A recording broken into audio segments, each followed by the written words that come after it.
Syederalun warga di Desa Page, wilayah Banda Aceh dibuat geger setelah tim masyarakat setempat membongkar sebuah bangunan yang selama ini dikenal angker dan dicurigai kerap digunakan untuk aktivitas mencurigakan.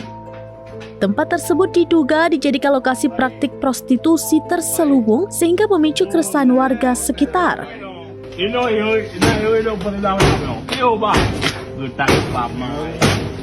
Pembongkaran dilakukan sebagai bentuk respon masyarakat terhadap laporan dan kekhawatiran yang beredar di lingkungan desa.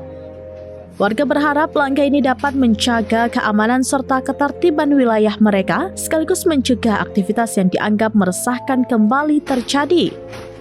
Video momen pembongkaran itu pun beredar luas di media sosial setelah dibagikan oleh akun di platform Instagram sehingga menarik perhatian publik dan memicu beragam tanggapan dari warganet.